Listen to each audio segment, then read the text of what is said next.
भिखारी दामाद ने बनाया बेटी को महलों की रानी। चिलचिलाती गर्मी में दामिनी सड़क पर जूते पॉलिश कर रही है।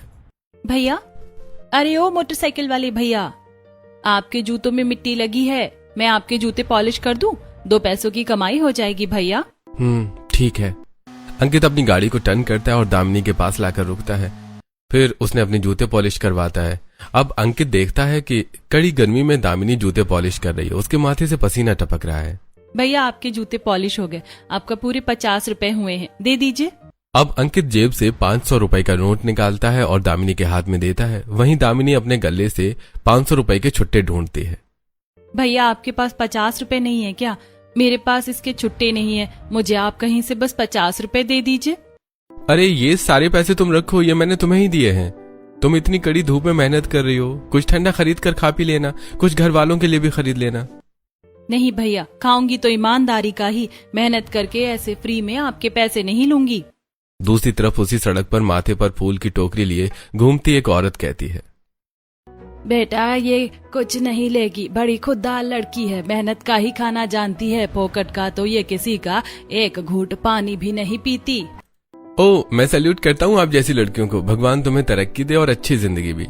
अब 50 रुपए देके वो शख्स वहां से चला जाता है। वहीं शाम होते ही दामिनी अपनी जूते पॉलिश का धंधा बंद करके ठेला लेकर बाजारों में सब्जी बेचने लगती है।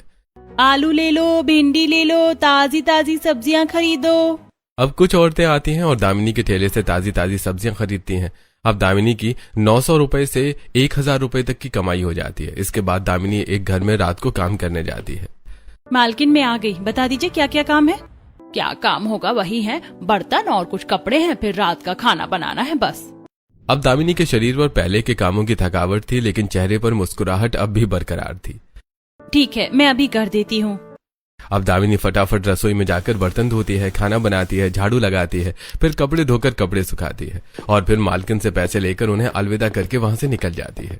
दरअसल दामिनी की माँ ब्लड शुगर जैसी गंभीर बीमारी से ग्रसित थी और उन्हीं की हैवी दवाइयां और अपने छोटे भाई बहन जो अभी कॉलेज में पढ़ रहे हैं, उन सब की फीस भरने के लिए पैसे इन्हीं सब कामों को करके जोड़ती है। अब रात को दामिनी घर आती है। दीदी आ गई, मम्मी दीदी आ गई। दीदी आप आ गई, हम लोग आपका इंतजार कर रहे थे। दीदी देखो, आज मैंने चूल्हा जलाकर रोटी और सब्जी बना ली है, आपको ज्यादा मेहनत नहीं करनी पड़ेगी, आप हाथ मुंह धो लो, मैं खाना लगा देती हूँ। अरे तूने ये सब क्यों करा? तेरी परीक्षा आने वाली है।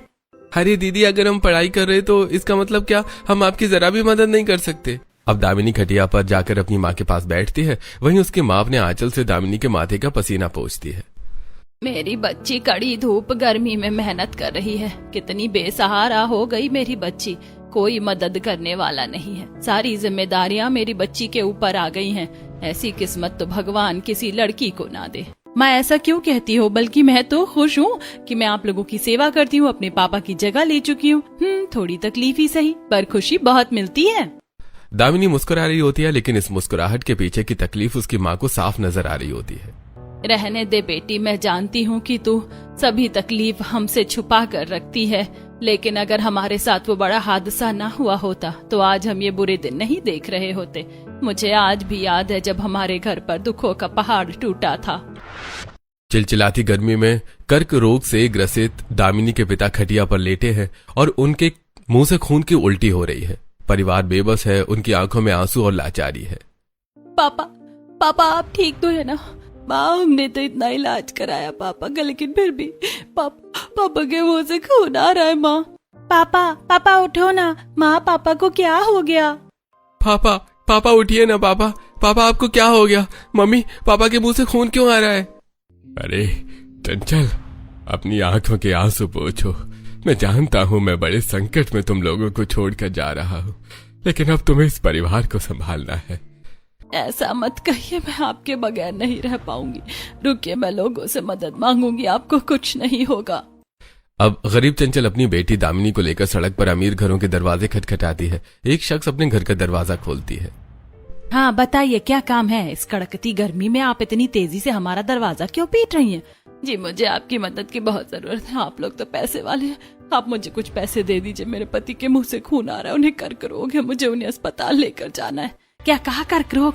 बाप रे, ऐसी बीमारी का नाम भी क्यों ले लिया हमारे आगे। चलो निकलो, कोई पैसे नहीं है हमारे पास और दोबारा इन सब चीजों के लिए पैसे मांगने हमारे घर पर मत आना।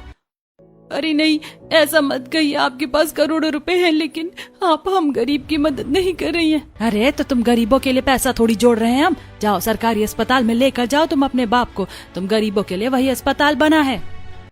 इतना कहकर सुमित्रा दामिनी और चंचल के मुंह पर दरवाजा बंद कर देती है और अब जब वो निराश होकर घर लौटती है तो राजू मीनू अपने पिता के सीने पर सिर रखकर रो रहे होते हैं और उसके पिता ने दम तोड़ दिया होता है। नहीं नहीं नहीं, ऐसा नहीं हो सकता, भगवान तूने ये ठीक नहीं किया।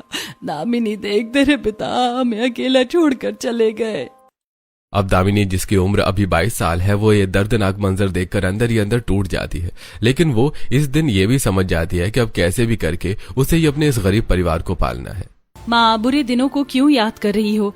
आपको तो खुद भी अभी ब्लड शुगर हो रहा है। ये खुद एक जानलेवा बीमारी है। अगर आपने टाइम से दवाई नहीं खाई तो आपके शरीर का खून पानी बन जाएगा और फिर मैं आपके लिए कुछ नहीं कर पाऊंगी। और माँ, मैं आपको खोना नहीं चाहती। अब तो पागल है क्या? क्या क्या सोचती है? ऐसा कुछ नहीं होगा। मैं समय से दवाई खाऊंगी। आखिर मेरी बेटी हम लोगों के लिए इतनी मेहनत कर रही है। अब इसी तरह कुछ हफ्ते गुजरते हैं और एक दिन गरीब दामिनी सड़क पर जूते पॉलिश कर रही होती है कि तभी उसके सामने एक बड़ी लग्जरी गाड़ी आकर रुकती है। उस गाड़ी से एक रईस आदमी बाहर निकलता है। बेटी, जरा मेरे ये जूते पॉलिश कर दो, बहुत धूल जम गई है इसके ऊपर। जी मैं अभी कर देती हूँ। अब दामिनी जूते पॉलिश कर रही होती है और उसके माथे से टप टप पसीना टपक रहा होता है और एक बूंद पानी का उस रईस आदमी के जूते पे जाकर गिरता है। ये देखकर वो रईस आदमी फौरन अपने जूते को पीछे करता है। रहने दो बेटा, ये हो गया बस, ठीक है, कोई नहीं, जितना साफ होना था हो गया। अच्छा ये लो, पैसे लो। अब वो अमीर शख्स 500 रुपए के नोटों की मोटी गड्डी निकालकर दामिनी के हाथ में देता है। दामिनी पैसे देखकर घबरा जाती है। अरे ये क्या कर रहे हैं आप? इतने पैसे नहीं हुए इस मामूली से जूते पॉलिश के, मुझे तो बस 50 रुपए चाहिए। अरे कोई बात नहीं बेटी, तुम बहुत मेहनत कर रही हो, तुम इसे रखो, तुम इसकी हकदार हो। नहीं, मैं हकदार नहीं, अपने ईमानदारी के पैसे की हूँ। ये तो नाजायज है, मैं नहीं लूंगी इसे। बेटा रख लो, कुछ खरीद लेना अपने लिए, अपने परिवार के लिए। तुम इतनी मेहनत कर रही हो, इन पैसों से तुम्हें कुछ महीने तक की राहत मिल जाएगी। अब दामिनी वो पैसे लेने से साफ मना कर देती है। ये देखकर अनिल फौरन अपनी कार के पास आता है और कार में से खाने पीने की चीजें दामिनी को देने जाता है। ठीक है बेटा, तुम पैसे नहीं ले रही हो तो ये खाने पीने का सामान ले लो। ये तरबूज, खरबूज और ये नारियल पानी और इस थैली में जूस वगैरह की बोतल है, तुम इसे पी लेना। तुम कड़ी धूप में काम कर रही हो। मैं ये भी नहीं लूंगी साहब, आप मुझे ये सब मत दीजिए। मैं मुफ्त का कुछ नहीं लेती, मैं अपनी कमाई से ये सब खरीद कर पी लूंगी। आप इन्हें वापस ले जाइए। अब दामिनी का ये आत्मनिर्भर वाला व्यवहार और स्वाभिमानी विचार देखकर खिड़की में बैठा अनिल का बेटा राजकुमार काफी अट्रैक्ट हो जाता है और उसे उसी क्षण दामिनी पसंद आ जाती है। वो अनिल मायूस होकर दामिनी को 50 रुपए देता है और सारे खाने पीने की चीज वापस गाड़ी में रखता है और गाड़ी स्टार्ट करके अपने राजमहल में आ जाता है। ड्राइवर गाड़ी का दरवाजा खोलते हैं, जिसके बाद अनिल रणवीर बाहर निकलते हैं और महल के अंदर जाते हैं। महल अंदर से काफी खूबसूरत होता है। अब महल के नौकर चाकर रणवीर को देखकर उन्हें ठंडा पानी का ग्लास लाकर देते हैं। छोटे मालिक, पानी पी लीजिए। अरे बड़े मालिक, आप भी पानी पी लीजिए। अब लग्जरी सोफे पर बैठकर अनिल और रणवीर पानी पीते हैं। तभी वहां पर रणवीर की मां कलावती और उसकी छोटी बहन राधिका आती है। अरे भैया पापा, आज तो आप लोग बहुत जल्दी आ गए। क्यों, क्या हुआ? आज हमारे बिजनेस का काम जल्दी खत्म हो गया क्या? हाँ, आज ज्यादा कुछ काम था नहीं, सब वर्कर्स ने ही संभाल लिया था। रणवीर, क्या हुआ बेटा, तुम बड़े शांत हो, कुछ बोल नहीं रहे हो, कहाँ खो गए तुम? पापा, उस लड़की को मैंने खिड़की से देखा, काफी मासूम और स्वाभिमानी थी, जिसे आप पैसे दे रहे थे और फिर कुछ खाने का भी सामान ऑफर किया था, बट उसने लेने से मना कर दिया। मुझे वो लड़की बहुत अच्छी लग रही थी। हाँ, वो लड़की तो अच्छी थी, काफी समझदार भी थी और मेहनती भी। चलो वैसे तुम बहुत थक गए हो, जाओ आराम करो। कलावती, मेरा भी नाइट ड्रेस दे दो, मैं भी थोड़ा आराम करूं। अब सभी लोग अपने अपने कमरे में आराम करने चले जाते हैं। वहीं रणवीर अभी भी अपने कमरे में वहीं खोया होता है।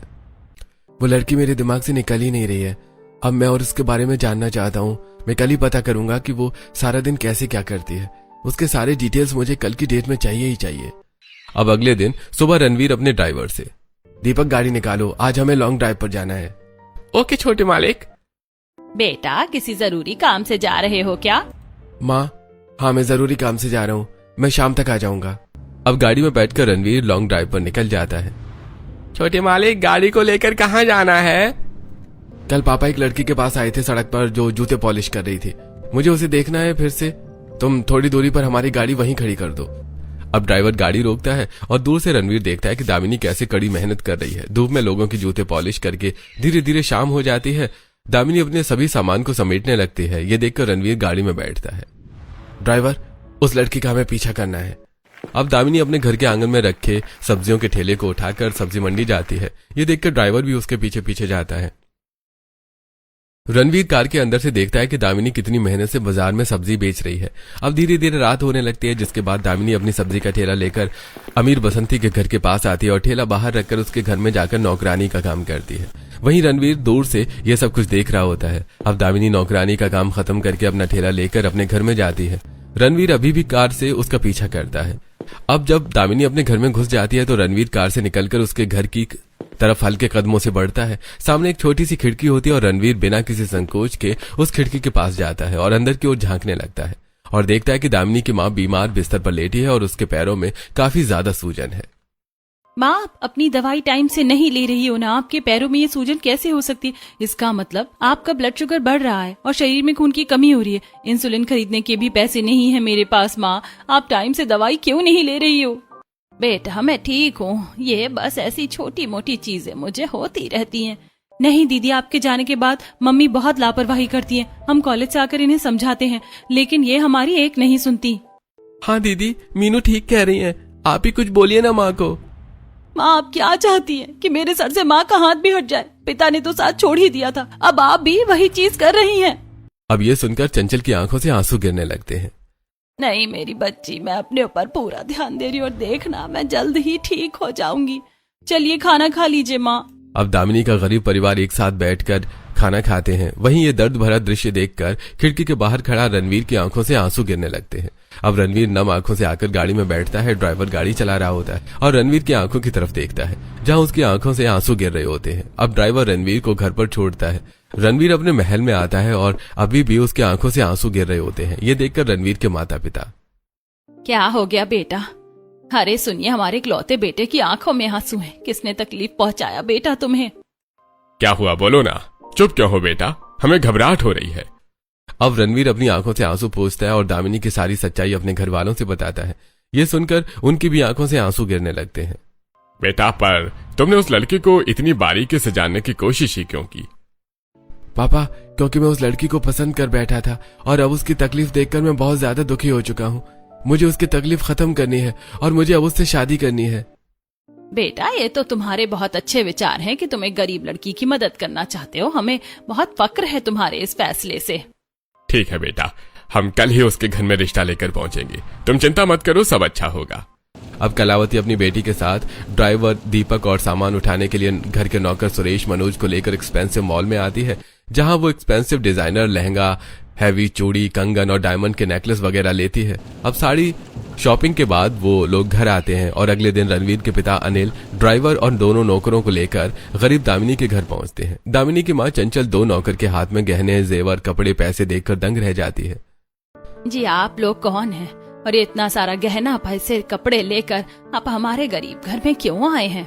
अरे पर मैंने आपको देखा है, आपने एक बार शायद मुझसे जूते पॉलिश करवाए थे।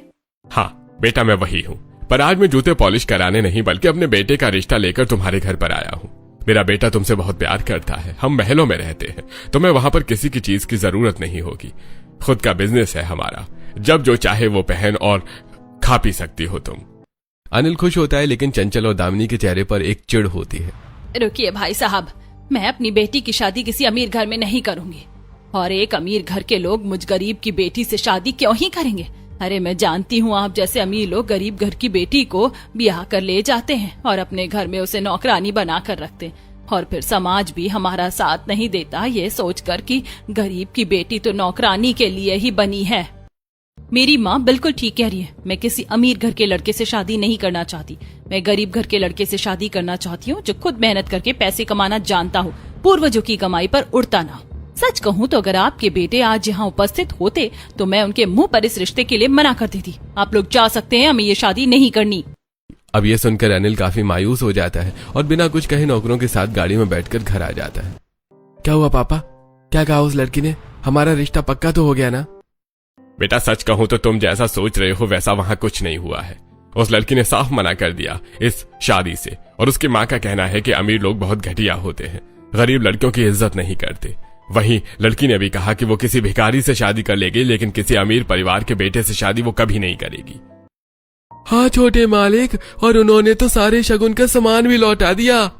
क्या उस लड़की ने मेरे भाई से शादी करने के लिए मना कर दिया? उसे पता भी है इस महल की रानी बनने के लिए लड़कियां तरसती हैं। हे भगवान, ये गरीब लड़की न जाने कितनी बार मेरा दिल जीतेगी। आप लोग देख रहे हैं, उसके अंदर 1 रुपया का भी लालच नहीं है। उसकी ये पर्सनैलिटी बार बार मेरे दिल को छू जाती है। क्या कहा उसने? वो अमीर से नहीं पर भिखारी से शादी कर लेगी। ठीक है, मैं उसके लिए भिखारी बनने के लिए भी तैयार हूँ। भैया आप पागल हैं? आप महलों के राजा हैं और उस गरीब लड़की के लिए आप भिखारी बनेंगे? रहने तो बेटी, अपना सही गलत वो खुद समझ सकता है। अब अगले दिन रणवीर पुराने से फटे कुर्ते पाजामे और कंधे पर तौलिया लिए भिखारी का रूप धारण करके सड़क पर भीख मांगता है। भगवान के लिए कुछ पैसे दे दीजिए, कुछ दिनों से कुछ खाया पिया नहीं है। अब रणवीर इतना बोलता ही है कि तभी कुछ अय्याश लड़के रणवीर के सिर पर पत्थर मारते हैं। अरे अच्छा खासा हट्टा कट्टा शरीर लेकर सड़क पर भीख मांगता है, बेशरम कहीं का, चला जाए यहाँ से। अब रणवीर का शरीर जख्मी हो जाता है। अरे कोई मदद करो, कोई मेरी मदद करो। अब रणवीर दर्द से कराह रहा होता है कि तभी दामिनी उसे देखती है और उसे अपने पास लाकर बिठाती है। अरे सर पर तो बहुत ज्यादा चोट आ गई है, क्या जरूरत है भीख मांगने की? मुझसे ज्यादा लाचार हो क्या? एक लड़की होकर मैं जूते पॉलिश कर सकती हूँ और तुम लड़के होकर भीख मांग रहे हो। गलती हो गई, आप बिल्कुल ठीक कह रही हैं। मैं भी जूते पॉलिश करूंगा, आप मुझे भी सिखाओ ये सब। पहले तुम घर चलो, मैं पहले तुम्हारी मलहम पट्टी कर दूं। माता पिता हैं घर पर? जी, वो लोग गांव में हैं और मैं भीख मांगकर पैसे जोड़कर उन्हें गांव में ही पैसे भेजता हूँ। वहीं दूर से रणवीर के पिता अपने बेटे को तकलीफ में देखकर काफी दुखी हो रहे होते हैं। वहीं ये सब सुनकर दामिनी रणवीर को अपने साथ अपने घर लेकर आती है और फिर उसके सिर पर मरहम पट्टी लगाती है, फिर उसे रात का खाना खिलाती है। बेटा जख्म तो बहुत गहरा है, कुछ दिन यहीं रुको, जख्म ठीक हो जाए तो चले जाना। जी, मैं कल दामिनी जी के साथ ही जाकर जूते पॉलिश करूंगा और पैसे कमाऊंगा। अब अगले दिन रणवीर दामिनी के साथ सड़क पर जूते पॉलिश करता है। आइए आइए, 50 रुपए में जूते पॉलिश करवाइए। जूते ऐसे चमकाऊंगा कि शीशे से भी ज्यादा साफ चेहरा आपको जूते में दिखेगा। आइए आइए। काम के साथ साथ पंच लाइन भी मारते हो तुम, अच्छा है। अब दामिनी हंसती है। इतने में रणवीर के सामने एक अमीर शख्स जूता पॉलिश करवाने आता है। ये देखकर रणवीर फटाफट तौलिए से अपना मुंह ढक लेता है। अरे ये क्या, तुमने अपना मुंह क्यों छुपा लिया? अब मुंह ढककर तुम जूते पॉलिश कैसे करोगे? अरे अब मैं इसे कैसे बताऊं कि ये मेरे पापा का दोस्त है। जी, वो धूप पड़ रही है आंखों में, मैं ऐसे ही करता हूँ ना पॉलिश। अब इसी तरह दोनों जूते पॉलिश करते हैं। अब शाम को दामिनी सब्जियों का ठेला लेकर सब्जी मंडी जा रही होती है। जी, मैं भी आपके साथ चलूं? इसी तरह 2 पैसे मैं भी एक्स्ट्रा कमा लूंगा। हाँ ठीक है, चलो, मुझे कोई दिक्कत नहीं है। मुझे तो मेहनत करने वाले लोग बहुत पसंद है, और फिर भीख मांगने से तो अच्छा है कि तुम मेहनत करो। अब दामिनी के साथ रणवीर उसी के ठेले पर मिलकर सब्जी बेचता है कि तभी महल में आने जाने वाले वर्कर पर रणवीर की नजर पड़ती है और रणवीर फौरन मुंह ढककर ठेले के नीचे बैठ जाता है। अरे कहाँ गायब हो गए? उठो, सब्जियां नहीं बेचनी क्या? जी, मेरे पैरों में किसी कीड़े ने काट लिया है। अब कुछ देर बाद रणवीर खड़ा होता है और सब्जियां बेचता है, और फिर सबके बाद सब्जी का ठेला लेकर दामिनी घर की ओर जाती है। सुनो, तुम ये ठेला लेकर मेरे घर चले जाओ, मुझे अभी एक औरत के घर जाकर नौकरानी का काम भी करना है। ठीक है। अब रणवीर ठेला लेकर दामिनी के घर आता है। उसकी माँ उसे प्यार से खाना खिलाती है, और जब दामिनी आती है तो दामिनी देखती है कि घर का माहौल काफी अच्छा है। रणवीर घर में सबको हंसा रहा है। आप सच में बहुत फनी हैं। हाँ, आप तो बड़े अनोखे जोक मारते हैं। सच में? अब इसी तरह कुछ हफ्ते गुजरते हैं और धीरे धीरे रणवीर और दामिनी की नजदीकियां बढ़ने लगती हैं, जिसे देखकर एक दिन चंचल कहती है, बेटा तुम काफी समझदार और सुलझे हुए लगते हो। बेशक से गरीब भिखारी हो, पर मुझे लगता है कि मेरी बेटी तुम्हारे साथ खुश रहेगी, क्योंकि इसने हंसना बोलना सब तुम्हारे साथ रहकर ही सीखा है। जी, मैं तो इस रिश्ते से तैयार हूँ, और शायद दामिनी जी भी। हाँ, मैं भी तुमसे शादी करने के लिए तैयार हूँ, क्योंकि मुझे तुम्हारे जैसे मेहनती लोग पसंद है। पर तुम्हारे माँ बाप जो गाँव में है, उनका क्या? जी, मैं पहले शादी कर लूं, उसके बाद उन्हें भी बता दूंगा। या तो गांव से उन्हें यहीं बुला लूंगा, फिर किराए के घर में हम साथ साथ रह लेंगे। ठीक है बेटा, कोई बात नहीं, दोनों मेहनत करके एक दिन अपना घर भी ले लेना। इंसान का अगर दिल साफ हो तो अमीरी गरीबी नहीं देखी जाती। अब कुछ ही हफ्तों में चंचल अपनी बेटी दामिनी की शादी एक भिखारी दामाद से पूरी विधि विधान के साथ करवा देती है। वहीं आसपास के लोग ये सब देखकर, बाप रे, कैसी माँ है, खुद तो गरीब है ही और बेटी की भी शादी एक भिखारी दामाद से करवा दिया। सच में कम से कम बेटी की शादी तो अच्छे घर में करती। अब ये भिखारी दामाद अपने साथ साथ इसको भी भिखारी बना कर रखेगा। पसंद भी आया तो भिखारी दामाद। अरे लानत है इस शादी पर। अब दामिनी शादी करके रणवीर के साथ अपने ससुराल के छोटे से घर में आती है, जहां रणवीर की माँ सादी सूती साड़ी पहने हुए अपनी बहू का गृह प्रवेश करवाती है। आओ बहू, इस कलश को दाएं पैर से गिराकर घर के अंदर प्रवेश करो। अरे रणवीर, तुम्हारी माँ कब आई? पापा जी कहाँ हैं? अरे मैंने अपनी माँ और बहन को बुला लिया था, आखिर गृह प्रवेश की रस्म भी तो करनी थी ना, बाकी पापा बाद में आएंगे। अब मुस्कुराकर दामिनी कलश गिराती है और घर के अंदर प्रवेश करती है। जाओ बहू, तुम दोनों आराम कर लो। अब दामिनी अपने भिखारी पति के साथ छोटे से कमरे में आती है। अच्छा, तो तुम यहाँ किराए पर रहते हो? रणवीर, वैसे तुम चिंता मत करो, हम मिलकर बहुत पैसा कमाएंगे और अपना खुद का घर ले लेंगे। हाँ बिल्कुल, हम बहुत मेहनत करेंगे, पर फिलहाल आराम कर लेते हैं। अब दोनों पति पत्नी आराम करते हैं। अगले दिन सुबह दामिनी सिंपल साड़ी में अपने सास के पैर छूती है। मम्मी जी, खाने में क्या बनाऊं? बहू, थोड़ी मोड़ी सब्जी होगी रसोई में, उसी से कुछ बना लो।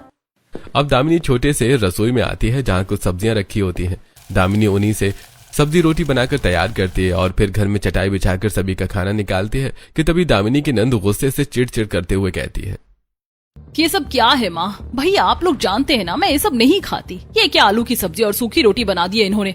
मुझे तो। बेटी, शांत हो जाओ। राधिका प्लीज, कुछ भी ऐसा मत कहो या शो करो जिससे चीजें खराब हो। क्या खराब होगा रणवीर? और तुम गुस्सा क्यों कर रहे हो? सुनो, तुम बताओ राधिका, तुम क्या खाती हो? मैं वही बना दूंगी। रहने दीजिए, मैं यही खा लूंगी।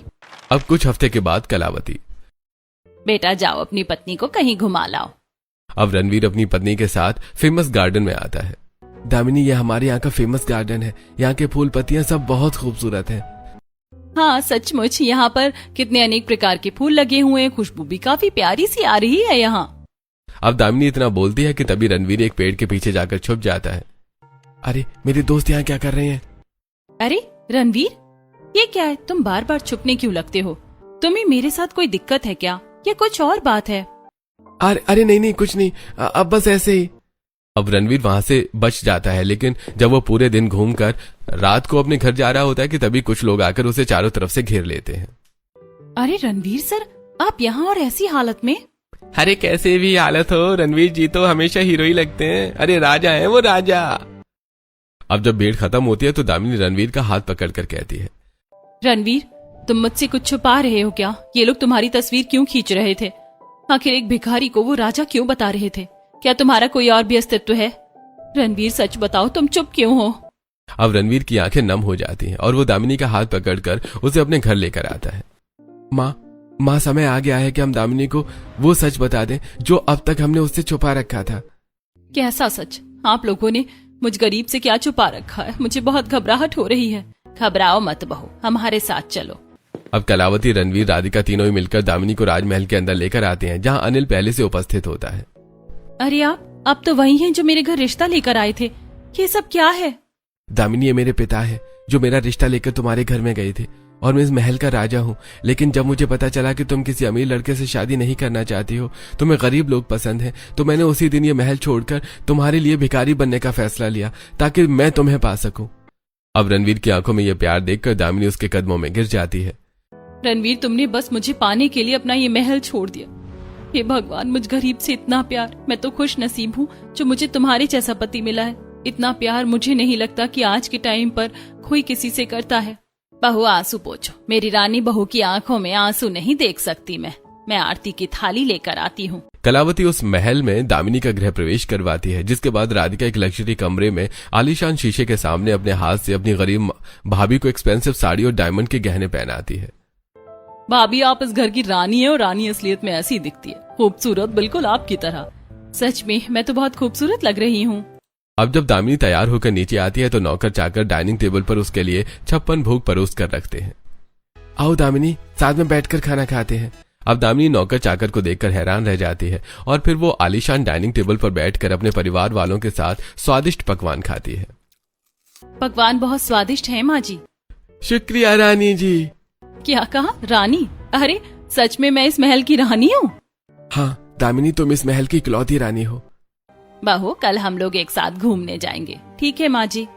अब अगले दिन कलावती अपनी बहू के लिए मेकअप आर्टिस्ट बुलाती है, जो उसे खूबसूरत ड्रेस पहनाकर स्टाइलिश मेकअप करती है।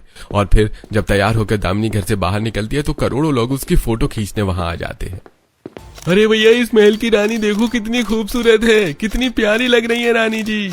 सच में रानी जी, आप तो बहुत प्यारी लग रही हैं। अरे भाई रानी जी, मैं आपके साथ एक तस्वीर खिंचवा लूं क्या? हाँ हाँ जी, बिल्कुल आइए। अब दामिनी तस्वीर खिंचवाती है, बगल में उसका पति भी खड़ा होता है। अब जब कुछ देर बाद भीड़ खत्म होती है तो दामिनी ने एक बड़ी सी गाड़ी में बैठकर अपने पति के साथ एक लग्जरी मॉल में आती है, जहां पर उसे सभी लोग खूबसूरत महंगी ड्रेस दिलवाते हैं। भाभी जी, आपको ये ड्रेस पसंद तो है ना? जी, ये बहुत सुंदर है। मैंने तो आज से पहले कभी पहनी भी नहीं है ऐसी ड्रेस। कोई बात नहीं बहू, आज से तुम यही सब पहनोगी। अब इसके बाद दामिनी एक बहुत एक्सपेंसिव रेस्टोरेंट में आती है, खाना खाती है और फिर कुछ देर बाद कार से घर आ जाती है। अब अगले दिन दामिनी खुद अपनी लग्जरी की रसोई में जाती है और अपने हाथ से हलवा बनाती है। अरे बहू, नौकर तो हैं, फिर तुम क्यों कर रही हो ये सब? मुझे तुमसे कुछ नहीं करवाना, इसीलिए मैंने तुमसे पहली रसोई भी नहीं करवाई। जी माँ जी, पर मुझे आप लोगों को अपने हाथ से कुछ खिलाना है। अब दामिनी बड़े ही प्यार से सबको बादाम का हलवा बनाकर खिलाती है। इसी तरह कुछ हफ्ते गुजरते हैं और अभी एक दिन दामिनी का अपनी माँ से मिलने का मन करता है और वो अपने पति के साथ महंगी गाड़ी में बैठकर अपनी गरीब माँ के घर आती है। अरे बेटी, तू यहाँ? तेरा तो रहन सहन ही बदल गया। तू इस बड़ी गाड़ी से आई है? इतनी बड़ी गाड़ी तुम्हारे पास कैसे आई? मैंने तो तेरी शादी भिखारी आदमी से करवाई थी ना। अब दामिनी सारी सच्चाई अपनी माँ से कहती है।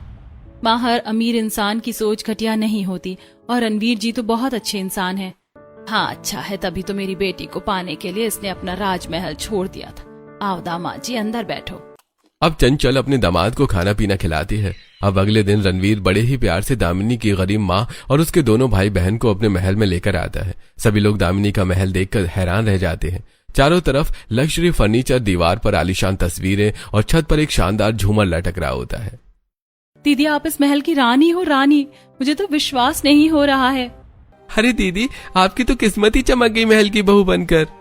कलावती जी, मुझे तो विश्वास नहीं हो रहा अपनी बेटी की किस्मत पर। सोचा था एक भिखारी दामाद से शादी करवा रही हूँ तो पता नहीं कैसी जिंदगी कटेगी उसकी, लेकिन इस भिखारी दामाद ने तो मेरी बेटी को महलों की रानी बनाकर रखा है। चंचल जी, आपकी बेटी बहुत भाग्यशाली है और दिल की साफ है, इसीलिए भगवान ने उसको महलों की रानी से नवाजा है। और अब समय आ गया है कि हम आपके लिए भी कुछ करें। आखिर आपने अपनी इतनी खूबसूरत बच्ची हमें दी है। अब दामिनी के अमीर ससुराल वाले दामिनी की गरीब माँ को भी एक सुंदर घर बनाकर देते हैं और उसका भी खर्चा पानी उठाते हैं, जिससे दामिनी की गरीब माँ की जिंदगी भी बेहतर हो जाती है। वहीं पड़ोस के लोग अब ये सब देखकर, बाप रे, हम लोग तो सोच रहे थे कि चंचल ने अपनी बेटी की जिंदगी खराब कर दी भिखारी दामाद से शादी करके, लेकिन इसकी बेटी तो महलों में रानी बनकर राज कर रही है। सच में इस भिखारी दामाद ने तो गरीब की बेटी को महलों की रानी बनाकर रखा है। अब इस दिन के बाद से दामिनी अपने महल में खुशहाल जिंदगी बिता रही होती है।